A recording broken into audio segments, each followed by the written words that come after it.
queridos, boa tarde, boa noite, não é? Não sei qual momento vocês estão assistindo essa aula. Essa aqui vai ser a nossa última aula, afinal de contas, a gente caminhou bem pelo nosso plano de curso, a gente falou exaustivamente sobre os remédios funcionais, estamos com todos eles na ponta da língua, né? Tivemos a oportunidade em sala de aula, ainda em fevereiro, escrever, peticionar através de um habeas corpus. Na última aula, eu permiti que vocês fizessem aquela atividade avaliativa a respeito de uma ação constitucional, né? A ação correta era a ação popular, já que nós estávamos falando ali de um cidadão que ia postular os seus direitos. Bem, essa é a nossa última aula, mas não é o nosso último encontro, porque no dia 3, não é, que é a prova de vocês, deixa eu conferir aqui no calendário. Isso, dia 3 de julho é a prova de vocês, mas antes da aula a gente vai se encontrar para eu desejar uma boa prova a todos, e a gente continua se falando. Inclusive agora, durante esta aula, eu estarei disponível para vocês, e por conta de um procedimento que eu vou me submeter, eu precisei gravar, não é, de forma excepcional, porque vocês sabem que eu gosto mesmo é de estar ao vivo com vocês, porque é um momento para mim que é um momento muito querido, eu gosto muito dessa troca que a gente tem. No último sábado letivo, por exemplo, nós falamos, não, vou só passar uma atividade avaliativa para vocês, porque nós precisamos distribuir esses pontos e porque a coordenação e a direção exigem que a gente tenha essa aula. Acabou que a gente foi fazer uma aula de revisão que durou 1h30, fora a atividade avaliativa. Portanto, que a professora se empolga com vocês, não é? E eu realmente espero que a gente esteja juntos nos próximos períodos. Espero legislar para vocês direito penal, lecionar para vocês direito penal ou direito processual penal, para que a gente possa aprofundar alguns debates, né, que alguns colegas me pediram, através dos fóruns, dos simpósios e dos congressos que nós fizemos online aí pela Favenort, tá? Mas eu gostaria, não vou me despedir agora não, porque esse negócio de despedir é muito chato, não é? E a gente segue juntos aí até o 10º período, no mínimo. Então, nós vamos falar hoje a respeito das ações constitucionais dentro da justiça eleitoral. Gente, não tem nenhum segredo, não é? Nós vamos fazer aí um aparato, vamos fazer aí um remendo, e vamos passar pela justiça eleitoral, pelos princípios básicos, pela noção do objeto que a justiça eleitoral trata. Deixa eu só desligar esse ar aqui, tá muito frio. Vamos falar a respeito, especialmente do mandado de segurança, que é um remédio funcional, uma ação funcional mais usada dentro do direito eleitoral. Então, para isso, nós vamos aí perpassar alguns pontos que vocês podem já ter visto. Não é? No Constitucional 2 ou Constitucional 1, acho que Constitucional 1, de acordo com o plano de curso aqui da nossa faculdade. Mas eu tenho certeza que vai ser uma matéria muito rica para vocês. Lembrando que a aula de hoje, ela não vai cair na prova, não é? Porque essas ações funcionais em sede de justiça eleitoral, elas são menos recorrentes em concurso e em prova de OAB, porque é uma matéria mais específica, tá? As outras ações mandamentais, habeas corpus, habeas data, e o próprio mandado de segurança, ação popular e ação civil pública, são mais recorrentes em provas de concurso, OAB e ENAD. Então, portanto, foram elas que foram cobradas nas provas anteriores, e as que não foram cobradas na prova anterior, melhor dizendo, vão ser cobradas na próxima sexta. Mas a aula de hoje não, tá? Então não precisa ficar estressada ou estressado, pensando, ai meu Deus, tem que ver mais essa matéria nova para a prova de semana que vem, já estou enlouquecendo. Não precisa, tá? É importante, a matéria se não fosse, não estaria dentro do nosso plano de ensino. Mas não vai cair na nossa prova, porque eu privilegiei questões de concurso público, questões de prova da OAB, porque nós temos que focar, não é? Embora a gente faça sempre aquele percurso histórico, a gente tente aprofundar além da dogmática, nós precisamos também ser práticos e fazer com que as nossas aulas e os nossos aprendizados aqui sejam maiores aproveitados na academia e fora dela. Então, por conta disso, eu resolvi privilegiar essas ações e esses remédios que são mais recorrentes em prova de concurso, tá bom? Bem, queridos, nós vamos fazer, então, aqui um breve passeio, tá? A respeito do direito eleitoral, para a gente compreender o que é que esse ramo do direito disciplina, não é? O direito eleitoral que vem nos tratar, que vem falar para a gente a respeito dos direitos políticos, vem falar para nós a respeito das eleições de modo geral, e de temas que percorrem o direito eleitoral, né? Nós vamos falar aí a respeito do alistamento para conseguir se eleger, vamos falar aí do registro de candidatos, vamos falar de como a propaganda política pode ocorrer, aquela propaganda é a partir de quando ela pode ocorrer. O direito eleitoral ele vai tratar e vai cuidar também das votações, da apuração, da diplomação, vai cuidar também de organizar todos esses sistemas eleitorais, bem como vai tratar dos direitos políticos daqueles que votam e dos direitos políticos daqueles que serão votados ou que pretendem ser votados. Então, toda a organização judiciária eleitoral, dos partidos políticos, e até mesmo dos crimes eleitorais, nós vamos ver aí o direito eleitoral tratando sobre tudo isso, tá? Além disso, gente, para ficar bem claro, nós temos que ter em mente que, antes de mais nada, o direito eleitoral ele é um direito do ramo público, não é? Ele é uma parte, uma espécie de direito que é tratado, que é trabalhado dentro do direito público.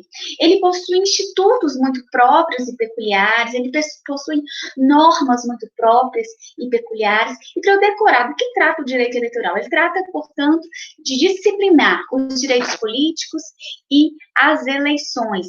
Mais do que nunca, nós podemos falar assim de uma maneira abrangente, para a gente compreender melhor, que o direito eleitoral, portanto, ele vai estar relacionado, portanto, com o exercício da democracia, com o direito de votar, o direito de ser votado e com todo aquele processo de elegibilidade dos representantes do povo. Tá bom? Então, quando eu estiver falando a respeito de análise de processos, né, de escolha de representantes para ocupar cargos legislativos, quando eu estiver falando sobre legislação eleitoral, sobre sistemas eleitorais, quando eu estiver falando sobre regulamentação do processo eleitoral, da organização do exercício dos direitos políticos, tá? Eu estou falando, portanto, de matérias a serem tratadas pelo direito eleitoral. Lembrando que a maior parte das normas deste ramo do direito estão previstas na Constituição Federal e no Código Eleitoral. E essas normas, né, elas são elaboradas e são disciplinadas para que o voto, o poder do voto, ele esteja dentro do seu melhor funcionamento, que o sufrágio universal, né, como também é chamado o direito ao voto, ele seja exercido de forma a transparecer, a representar realmente a vontade do povo, né? A atividade do governo, os governantes que vão ser eleitos, que sejam de fato fruto da vontade do povo e que eles de fato atendam às necessidades da nação brasileira, tá? E para que isso aconteça, nós sabemos que é preciso regras, é preciso, portanto, estabelecer condições, porque nós viemos de um país, de uma nação, em que os governantes têm a cultura de usarem a máquina pública para satisfazer os próprios interesses, né? Portanto, nós temos aí, então, a legislação eleitoral em âmbito federal, conforme previsto na própria Constituição Federal, para tratar sobre essas coisas, sobre esses apontamentos, não é? Temos também o ponto a respeito de que não pode qualquer unidade da federação, ou seja, qualquer estado da federação, qualquer município da federação, não podem estabelecer regras próprias, nem mesmo de forma a suplementar as legislações federais eleitorais, além de ser proibido também que alguma medida protetiva, ou melhor dizendo, alguma medida provisória contenha disposições sobre cunho partidário ou cunho eleitoral. Falei medida protetiva, gente, porque eu acabei de ir ao fórum resolver uma questão de violência doméstica, não é? De um réu preso, porque os processos e prazos de réu preso, afinal de contas, eles não pararam, né? Eles estão a todo vapor. Então, nós criminalistas estamos trabalhando bastante. Mas voltando aqui para o nosso direito eleitoral, a gente, como eu já disse, tem que ter em mente que a maioria das normas do direito eleitoral, elas estão presentes na Constituição Federal. Por isso que a gente estudou ali em Constitucional 1 ou 2, não estou me lembrando exatamente em qual semestre que a gente estuda isso aqui na FAV Norte, ali no artigo 14, artigo 15, artigo 16, artigo 17 da Constituição Federal, a gente a gente vê a base, a gente vê ali as regras basilares do direito eleitoral, em cima das quais, né, são fundamentos, ali, do artigo 14 ao artigo 17, em cima daqueles fundamentos é que toda outra legislação eleitoral, ela foi difundida, tá?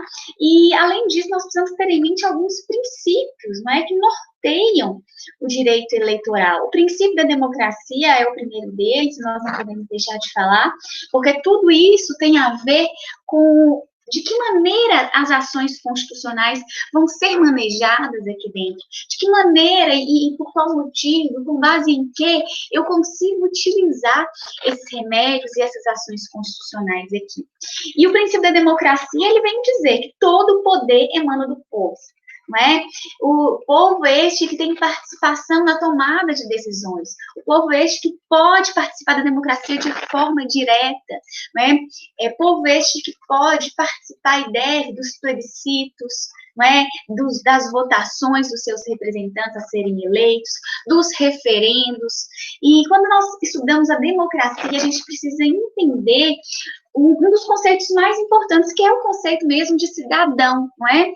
Que é o conceito de cidadania, a gente até falou um pouquinho dele na ação popular, que tem a ver com aquele poder, com aquela capacidade que o nacional ou o naturalizado tenha de exercer seus direitos políticos, de poder votar, de poder ser votado, participando, assim, de forma direta da escolha dos seus representantes políticos, participando, então, de forma direta daqueles que vão governar o município, o estado ou a nação. Né? Nós precisamos ter em mente que o primeiro pressuposto, o primeiro requisito, né, da cidadania é a nacionalidade, como eu acabei de dizer, devendo os candidatos serem brasileiros ou naturalizados legalmente, tá? E, portanto, este ramo, né, do direito eleitoral é uma consequência direta do exercício da democracia.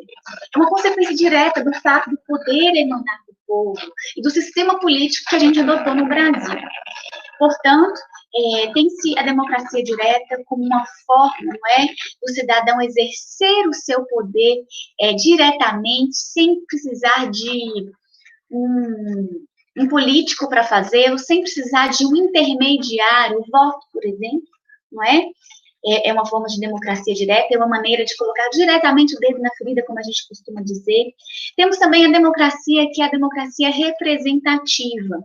Nesse caso, diferente da democracia direta, o cidadão aqui ele exerce o seu poder, como o próprio nome diz, através de um representante do povo em alguma esfera do governo. Ele exerce o seu poder aqui de forma indireta, de forma representativa. Ele é representado por alguém que foi eleito através do sufrágio universal.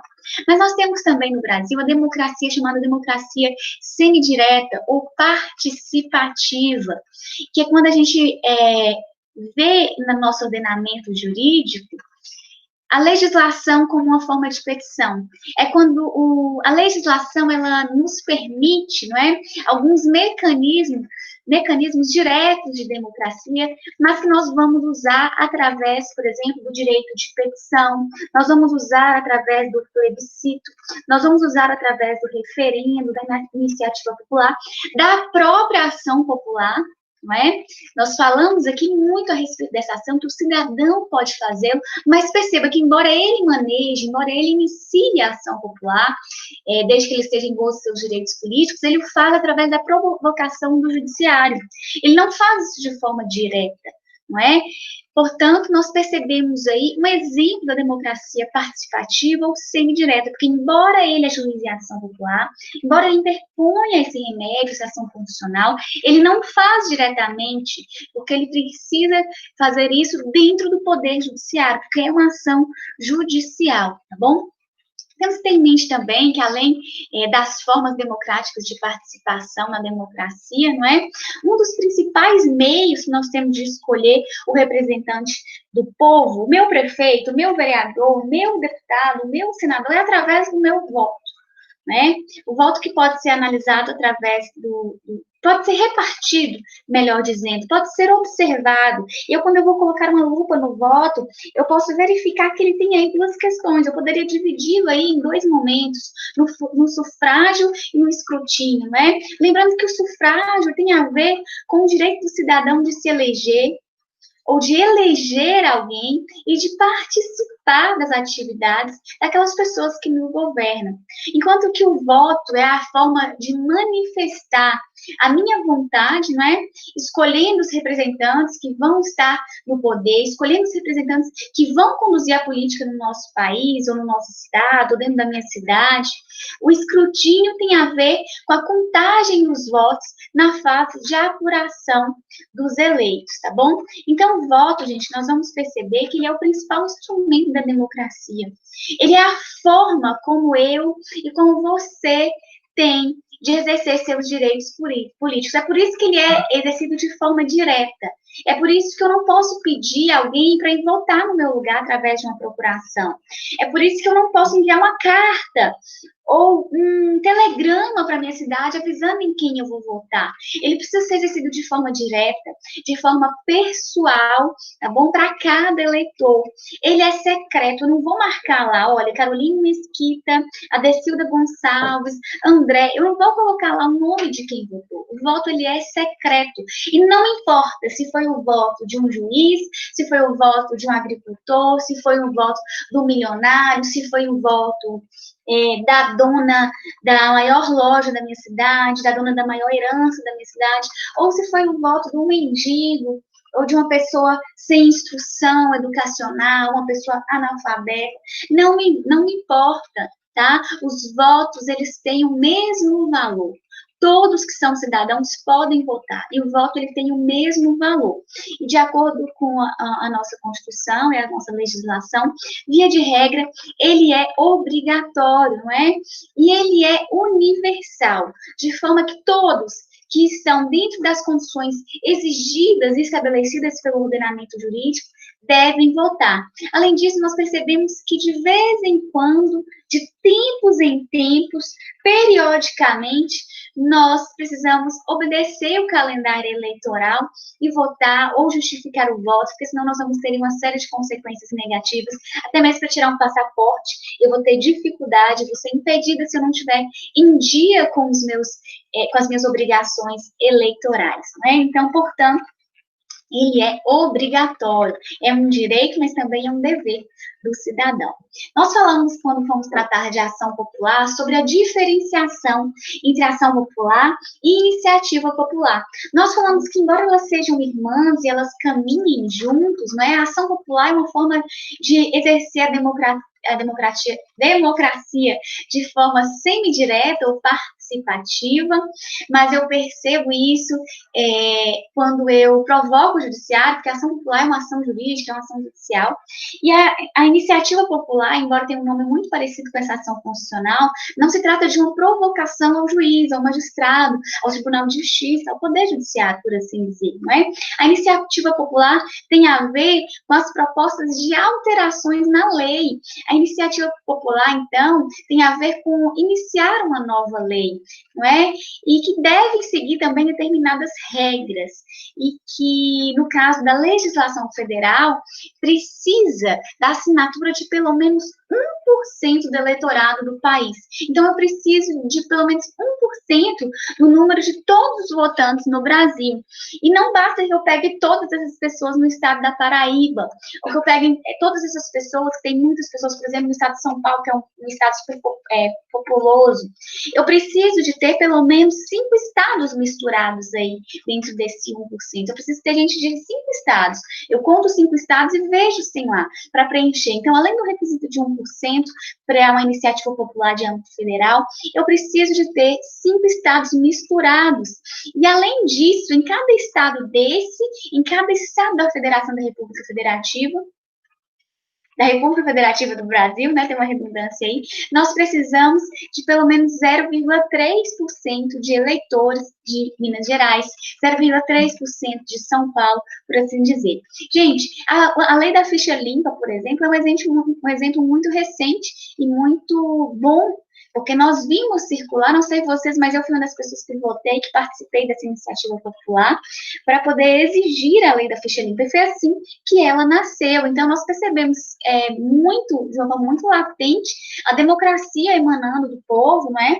O poder do povo através da feitura, da elaboração e da vigência da lei da ficha limpa, mostrando que, de fato, a democracia é o governo de todos e só pode ser consolidada através da participação dos cidadãos, da participação popular. Então, a gente não tem que falar em Estado democrático de direito sem a gente assegurar ao povo, não é, o princípio da democracia. Além disso, nós percebemos também o princípio federativo, não é? Que o próprio nome me diz e me remete à questão da federação, que significa que a União ela é formada de estados autônomos, não é? Constituindo, assim, a forma de Estado que nós vivemos e que estão debaixo da graça, que estão debaixo do rigor e debaixo das normas de uma Constituição Federal. O artigo 1º, caput da nossa CF, da nossa Constituição Federal, apregoa isso muito bem, falando que a República Federativa do Brasil, ela é formada pela união indissolúvel dos estados, dos municípios e do Distrito Federal. Não é? Sendo esse, por exemplo, um fundamento do federalismo.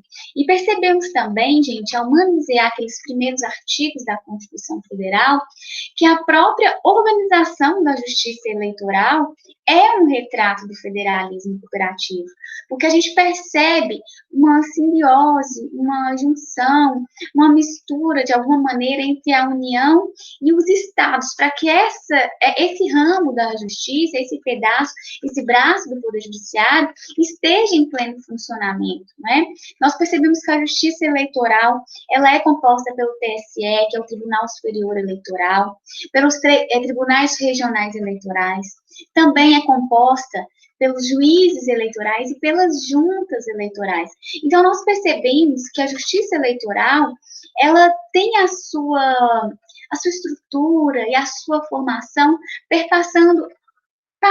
caminhando por 3 instâncias, e que a segunda aprecia os recursos da primeira, e a terceira aprecia os recursos da segunda, como é também nas demais justiças especiais e na justiça comum. Lembrando que a composição dos membros da justiça eleitoral é uma composição misturada, é uma composição que a gente chama de composição híbrida, no sentido de que os juízes, os magistrados que trabalham ali, que integram os quadros da justiça eleitoral, muitas vezes, né, não tem...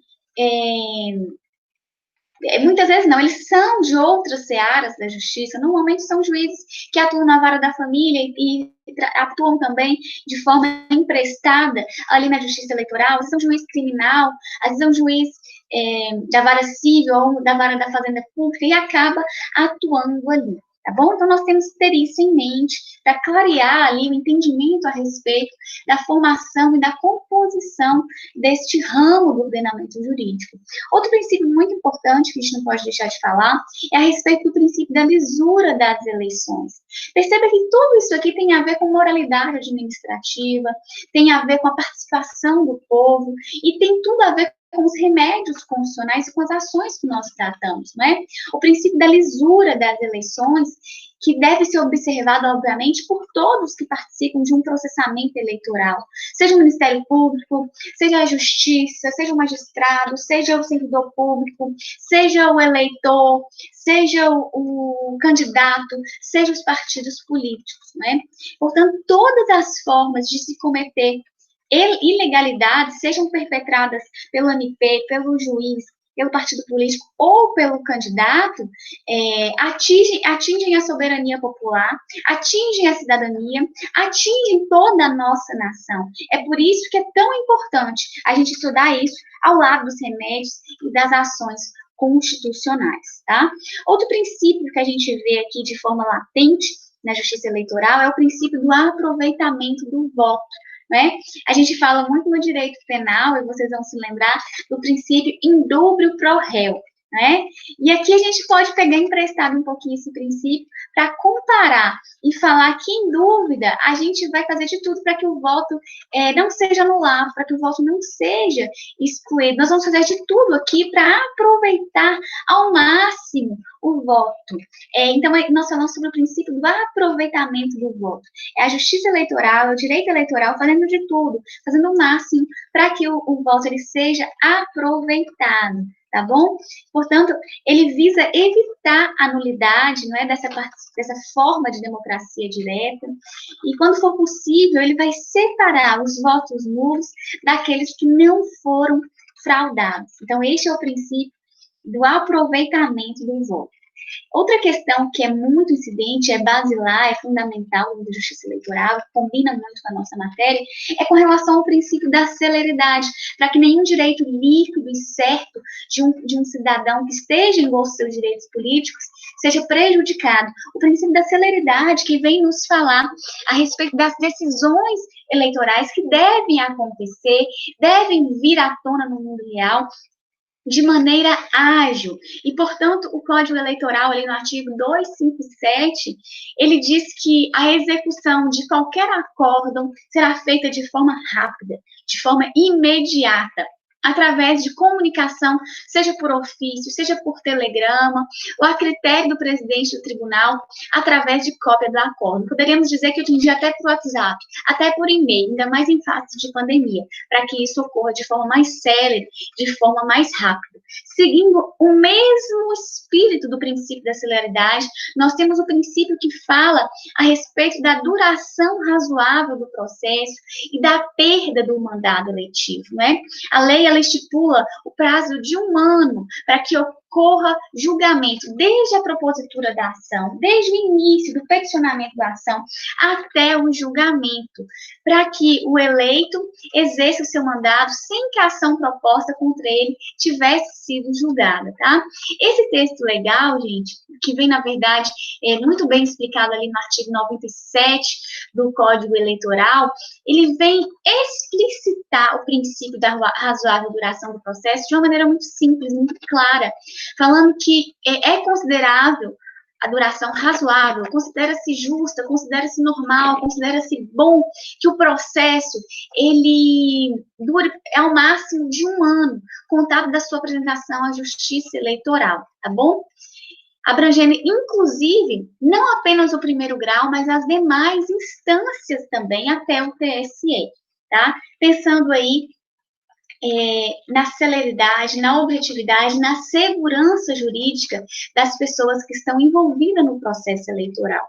Além disso, nós vemos um outro princípio que foge agora da questão da celeridade, que foge agora da questão da duração razoável do processo, mas que tem a ver com o princípio da devolutividade dos recursos. O Código Eleitoral ele vai nos deixar de uma forma muito expressa, muito clara, a noção de que os recursos eleitorais, eles não vão suspender, não é? Eles têm apenas o efeito devolutivo. Nós vamos perceber que, enquanto o Tribunal Superior, ele não decidiu um recurso contra a expedição do diploma de alguém, o diplomado, ele poderá exercer o mandato em toda a sua plenitude. Então, o princípio aí para o TSE, o recurso aí para o TSE, ele não vai congelar, suspender, impedir que o diplomado ele exerça o seu mandato em toda a sua plenitude, porque o recurso vai ter efeito apenas devolutivo, tá bom? Sendo que o registro de candidatura vai ser inelegível só se for cancelado, só será cancelado, só será declarado inelegível após o trânsito em julgado da decisão. O simples recurso não torna a pessoa inelegível, porque o recurso ele não tem o poder de suspender aquilo. O recurso ele vai ter o poder apenas de devolver a matéria para ser analisada lá em cima. O fato, não é, a decisão negativa, o cancelamento do registro de candidatura só poderá ocorrer após o trânsito em julgado da decisão. Tá? Ou seja, enquanto depender recursos do candidato, este poderá participar do pleito e até ser diplomado, se eleito. É claro, gente, que aqui nós tivemos uma relativização com relação a este princípio, no princípio da presunção de inocência, não é? Essa questão eleitoral aqui, ela foi relativizada pelo ministro Eros Grau há alguns anos atrás, e foi em razão disso também que nós vimos o seu reflexo, inclusive nas ações penais. Tudo começou aqui. Portanto, nós falaremos isso posteriormente em uma outra matéria que nós vamos discutir a fundo os votos dos ministros do STF, como ocorreu a relativização da presunção de inocência dentro da justiça eleitoral e como ela está nos dias atuais, após a mudança de entendimento do STF há pouco tempo atrás, tá bom? Além disso, nós vamos falar sobre o princípio da anualidade, né? Que a própria Constituição trouxe ali no artigo 16. Eu falei para vocês que do artigo 12, 13, 14, 15, 16, 17 são artigos muito importantes para o direito eleitoral. E o artigo 16 é um deles, que me diz que o processo eleitoral, a lei que estabelecer, melhor dizendo, o processo eleitoral, vai entrar em vigor na data de sua publicação. No entanto, esta nova lei, ela não se aplica à eleição que ocorra até um ano da data de sua vigência. Então, a lei começou a vigorar hoje, só daqui a um ano que ela vai conseguir ser aplicada, após um ano de entrada em vigor, né, que ela vai conseguir ser aplicada para alterar o processo eleitoral, seja no quesito alistamento, seja com relação à votação, apuração de votos. Então, conforme a Constituição nos traz, esta lei, né, que altera de alguma maneira o processo eleitoral, ela tem que esperar o período de um ano para que ela recaia sobre novas eleições, tá bom? Além disso, e terminando aqui os princípios, nós falamos a respeito do princípio da responsabilidade solidária entre candidatos e partidos políticos, que tem a ver com aqueles atos praticados em sede de campanha eleitoral. Principalmente, a gente vê isso na prática, os atos de propaganda, né?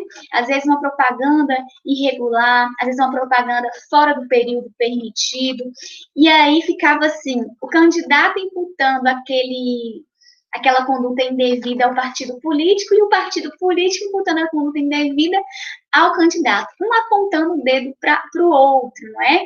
E aí ficava aquele problema. Então, agora, nós decidimos, em sede de justiça eleitoral, que ambos são responsáveis. É uma responsabilidade solidária, tá? Portanto, não há que um ficar apontando por outro, porque ambos são responsáveis de igual maneira. Além disso, nós percebemos um último princípio que tem a ver com a ação civil pública, que tem a ver com a ação popular, que diz respeito ao princípio da probidade administrativa, ou melhor dizendo, do princípio da moralidade, não é?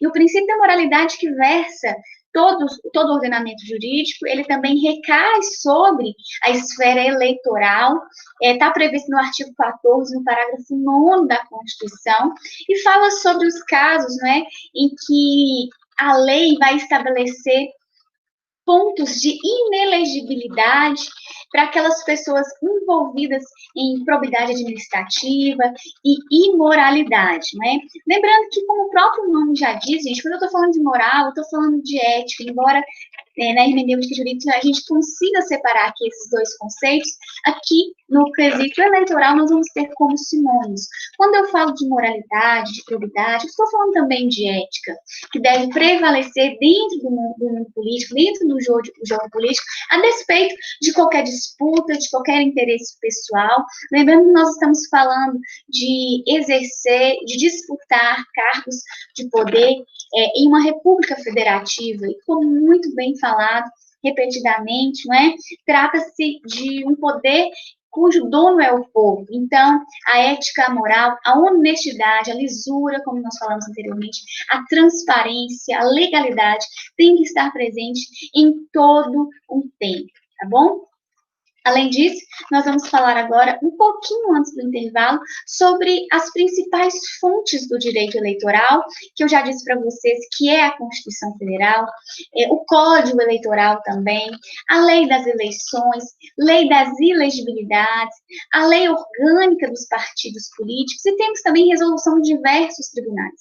o próprio TSE, que é o Tribunal Superior Eleitoral, temos as jurisprudências, temos as doutrinas e, obviamente, os princípios gerais de direito eleitoral, que são aqueles que nós acabamos de ver e que são vetores, não é? São o verdadeiro espírito deste ramo do direito. Agora, nós fazemos aqui um breve intervalo, tá bom? Vamos descansar um pouquinho, vamos tomar uma água e nós retomamos em 6 minutos.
Bem, queridos, vamos retomar aqui a nossa matéria, não é? Nós que estávamos falando a respeito da... Só um minutinho que houve uma interferência aqui na minha internet.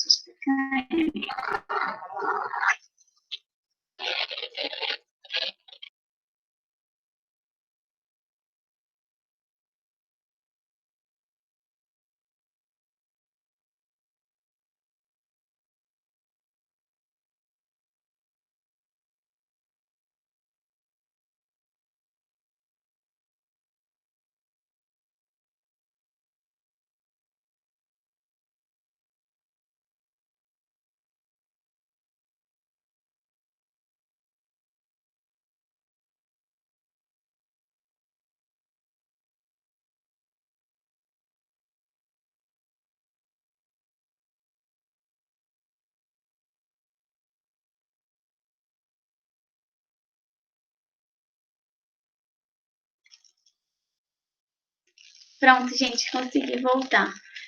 Estava conectado no roteador e eu pus um repetidor de sinal aqui. Bem, vamos lá. Nós estávamos falando a respeito das ações constitucionais dentro da justiça eleitoral. E por conta disso, nós fizemos aí um passeio, né, nos princípios constitucionais, porque a gente falou que nós temos alguns mandamentos constitucionais, alguns remédios, algumas ações destinadas a proteger os nossos direitos individuais, os nossos direitos coletivos, os nossos direitos líquidos e certos, os nossos direitos difusos.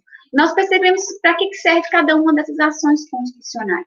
E quando nós falamos em justiça eleitoral, nós falamos também a respeito de proteção de direitos constitucionais.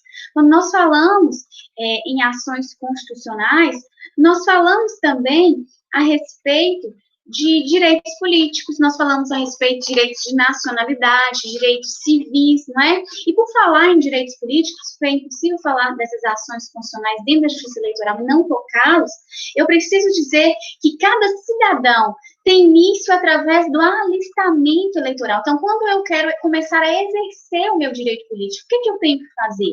Eu tenho que me alistar de forma eleitoral. Eu faço um requerimento, eu faço um cadastro, eu comprovo que eu preencho os requisitos exigidos pela Carta Federal, pela Constituição Federal e pela legislação eleitoral. Após isso, esse documento é enviado para o juiz eleitoral, que defere o pedido e inclui o cidadão, portanto, no conjunto geral de eleitores, não é? Deferido o pedido, o eleitor passa a participar, portanto, desse processo democrático de forma direta. Ele pode votar, em alguns casos, ele pode até mesmo ser votado, e participa, sim, de forma ativa e de forma passiva em todos os processos de escolha ou de participação estabelecidos, né? Nós sabemos ainda que no Brasil, nós falamos há poucos minutos atrás, que o alistamento e o voto, eles são obrigatórios para todos os maiores de 18 anos, mas ele não é obrigatório para todas as pessoas, não é? Ele é facultativo para os analfabetos, ele é facultativo para quem já está velhinho e está cansado e não quer votar, que são os maiores de 70 anos, ele é facultativo para aquelas pessoas que têm idade entre 16 e 18 anos, né? Lembrando que os alistados nas Forças Armadas, que são chamados de conscritos, então, todas as vezes que você vê essa palavra e se assustar e não saber quem é essa pessoa estranha, né? Os conscritos são aqueles que são alistados nas Forças Armadas. Ele não é permitido votar, assim como os estrangeiros, já que nós falamos também a respeito do direito à nacionalidade, que é um direito fundamental conferido a qualquer cidadão brasileiro, né?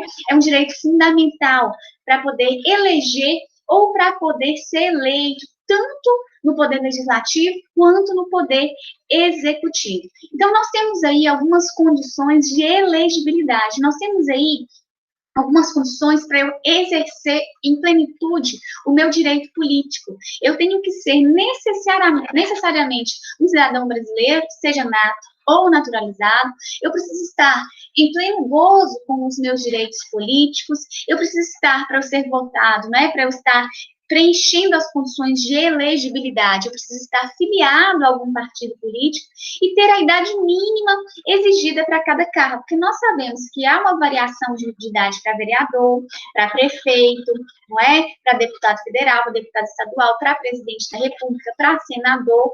Então, nós percebemos que presidente, vice-presidente e senador tem que ter a idade mínima de 35 anos, enquanto que para governar o estado de Minas Gerais ou para ser vice-governador tem que ter 30. Agora, se eu só quero ser deputado federal, estadual, ou se eu quero ser prefeito, a idade mínima é de 21 anos. E para ser vereador, basta que você consiga a idade para tirar carteira, a mesma idade, 18 anos eu consigo, então, me candidatar a vereador, não é? Bem, é importante lembrar, gente, que essas idades, eu estou falando aqui, elas são muito incidentes em prova de concurso e em prova de OAB. Então, se você está interessado em prestar concurso público, você deve memorizar essas idades, porque elas são frequentemente cobradas, tá? Eu costumo dizer que tudo que tem prazo, número de prazo, hora, número, pode gravar, pode grifar idade, porque isso, com certeza, é uma picuinha absurda, mas é o que cai em prova de concurso, tá bom? Parece que eles não querem saber quem é o mais inteligente, quem é o mais perspicaz, quem é o mais analítico, observador, crítico. Parece que é a capacidade de gravar picuinha na maioria de provas de concurso, infelizmente. Este é o requisito mais exigido, né? Bem, todas essas condições de idade, elas vão ser, para que você seja eleito, elas vão ser analisadas quando você for registrar sua candidatura diante do TRE, não é? Do Tribunal Regional Eleitoral. Enquanto que existem algumas condições de elegibilidade que elas vão ser conferidas até o final, mesmo no momento da eleição ou até mesmo da posse. Bem, gente, é importante também que a gente tenha em mente que os direitos políticos, em algumas hipóteses de que a pessoa não pode ser elegível, ou seja, em algumas hipóteses de inelegibilidade, em que a pessoa tem algum impedimento, a pessoa tem alguma restrição às condições, essas hipóteses, elas têm como objetivo defender os cargos públicos contra determinados abusos, né? Então, assim, nós vamos ver se a pessoa é improba, se a pessoa é considerada imoral de acordo com a sua vida pregressa, se é uma pessoa que passou por alguma anormalidade ou ilegitimidade por conta de abuso de poder econômico ou exercício de função pública, nós vamos verificar isso aí e pode ser que fira alguma condição de elegibilidade, tá bom? Lembrando que existe a inelegibilidade absoluta, que é quando o candidato ele está impedido de se eleger para qualquer partido político, tá? E há também a inelegibilidade relativa, em que ele é impedido apenas para determinados cargos. Mas também existe a inelegibilidade direta, que atinge apenas o candidato, e a inelegibilidade reflexa, né? Que atinge também os seus familiares ou o seu cônjuge. E temos ainda os inelegíveis de forma absoluta, que são aquelas pessoas que não podem se alistar de forma alguma, como eu falei, aqueles que estão alistados nas forças militares, nas forças armadas, não é? São os estrangeiros, são os conscritos, são aqueles impedidos de exercer direitos políticos e os incapazes, né?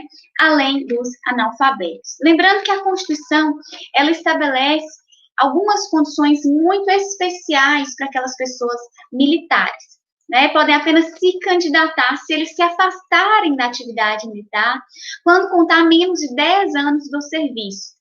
Ou, se ele tiver mais de 10 anos de serviço militar, ele precisa passar automaticamente para a inatividade, ele precisa passar automaticamente e se tornar inativo, tá?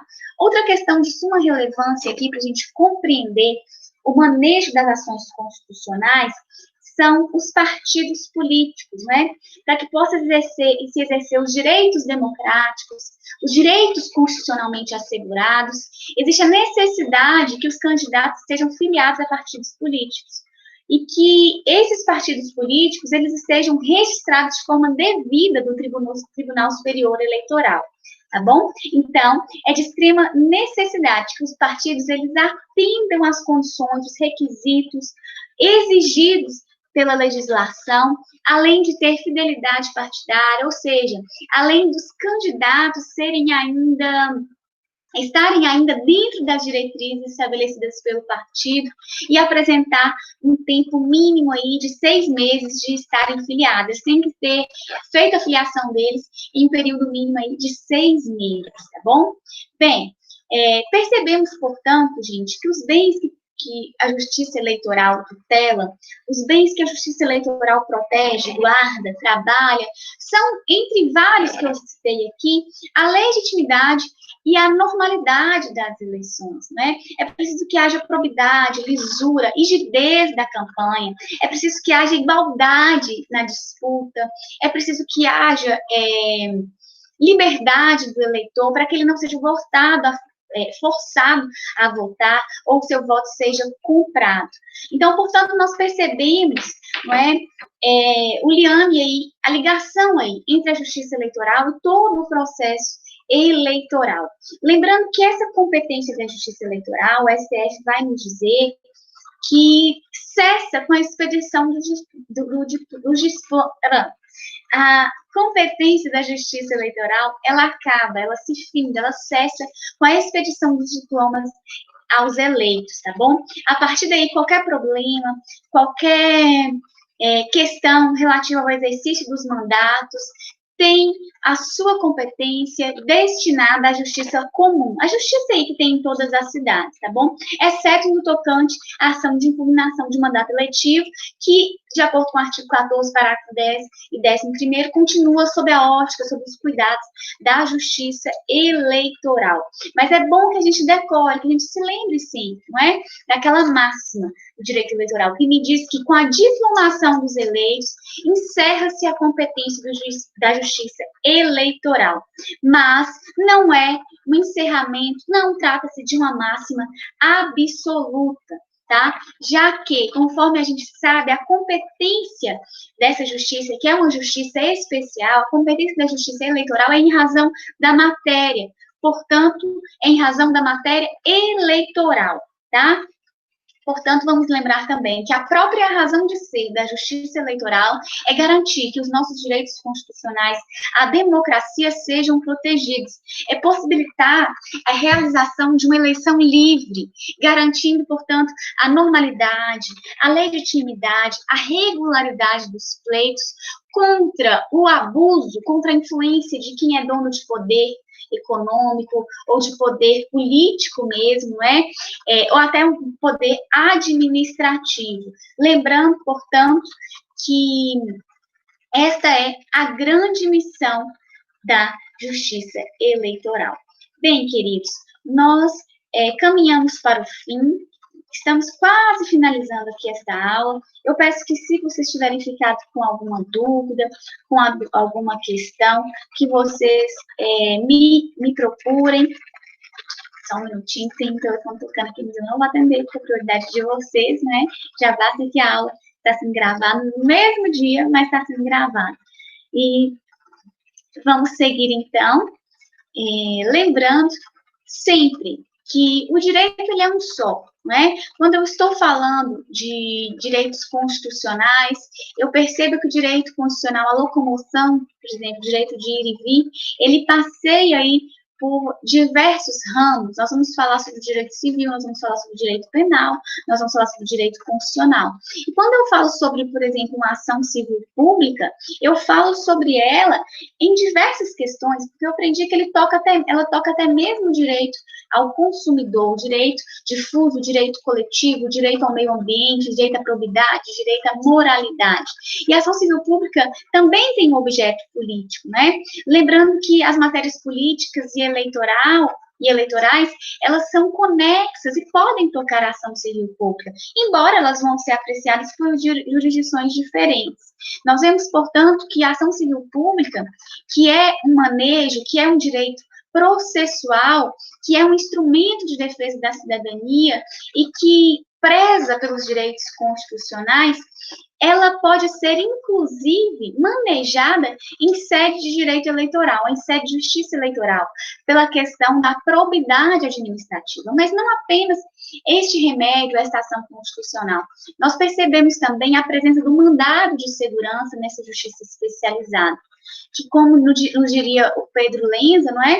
É uma ação de natureza civil e que pode impugnar ato administrativo, pode impugnar ato jurisdicional, pode impugnar ato trabalhista e até mesmo criminal ou eleitoral. Tá? Lembrando, portanto, que, segundo os doutrinadores, o mandato de segurança eleitoral, eles são precisamente aqueles que atacam qualquer ato contra as garantias, contra os direitos dos eleitores, tá? Ou qualquer ato que ataque garantias ou direitos dos eleitos ou de candidatos à eleição. Lembra que eu estou falando de mandado de segurança, direito líquido e certo, tá? Então, esse mandado de segurança, ele pode se opor a atos administrativos relacionados com a atividade meio dos tribunais ou judiciais, que são aqueles atos relacionados com a atividade fim mesmo, não é?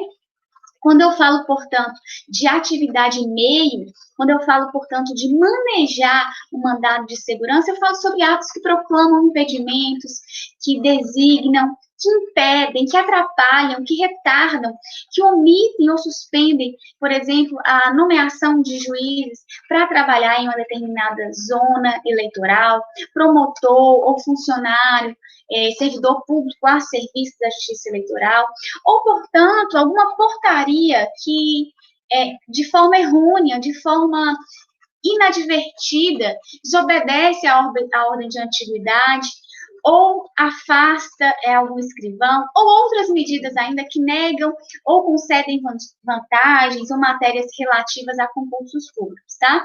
Enfim, quando eu estou falando sobre posturas que se relacionam com o funcionamento da justiça eleitoral, eu consigo manejar, eu consigo interpor a ação constitucional, o mandado de segurança, também nesse ramo específico do direito, lembrando que trata-se de uma ação que toca os direitos líquidos e os direitos certos, que são aqueles direitos que independem de comprovação de provas, de produção de provas. Perdão, são aqueles direitos que estão latentes, que são visíveis, que são cristalinos, tá? No tocante ao segundo ponto que eu posso utilizar o mandado de segurança, que são naqueles apontamentos a respeito de atos judiciais que são relacionados com a atividade fim, ou seja, são aquelas decisões propriamente ditas. Eu estou falando sobre ações que envolvam aí direitos políticos, ações específicas, impugnações, reclamações, problemas processuais, além de legitimidade e de competência, tá bom? Eu posso tocar também um mandado de segurança sobre recursos cabíveis e até a possibilidade de uso desses recursos dentro da justiça eleitoral. Bem, eu posso ainda manejar o mandado de segurança, lembrando que ele é um mandado e um remédio constitucional de maneira subsidiária, não é? Eu uso o mandado de segurança quando não cabe outro remédio constitucional, quando não pode aquele ato ser atacado por habeas corpus ou habeas data. Então, excepcionalmente, eu utilizo o mandado de segurança quando não há previsão para que eu me defenda diante de uma decisão judicial. Quando não há uma previsão expressa. Portanto, vou perceber aí um grande eixo, uma grande ligação, um grande liame entre o direito de votar e ser votado nas disputas por cargos eletivos, seja qual for a esfera de poder, tá? Então, temos aí esses dois eixos em que eu posso me utilizar deste remédio constitucional que tem caráter subsidiário, quando o outro não é cabível, tá bom? Além disso, nós percebemos que cabe mandado de segurança quando há uma decisão judicial recorrível e que não sejam casos específicos de teratologia ou manifestamente ilegais, tá bom? Então, portanto, o mandado de segurança em sede de justiça eleitoral, ele tem hipótese de não cabimento, né? Ele não vai ser cabível, portanto, em questões manifestamente legais, em questões manifestamente de teratologia, nem contra ato passível de outro recurso ou de correição. Este teor, gente, essa é a informação que eu acabei de dar para vocês, trata-se de uma decisão em trânsito em julgado do STF que acabou sumulando, né, o número 268 do STF, desta súmula, portanto. Lembrando que também eu não consigo manejar o mandado de segurança eleitoral contra a lei em tese, não é? Ele não pode ser ajuizado, interposto contra normas abstratas, contra normas eleitorais que estão em tese ainda, leis ou resoluções que são incapazes de gerarem por si só situações práticas, tá? É o caso, por exemplo, de eu ajuizar esse mandado, é o caso de eu, por exemplo, impetrar o mandado de segurança para poder inviabilizar a produção normativa, ou parte dela, em tese, sem apontar seus efeitos reais. Então, quando eu estou falando de lei em tese, de casos abstratos, eu não consigo manejar o mandado de segurança nesse sentido. Lembrando que, se for passível de outro recurso ou de correção, eu não consigo também ajuizar essa ação constitucional. Porque desde a primeira aula que nós falamos sobre MS, nós reiteramos o seu caráter subsidiário, tá bom?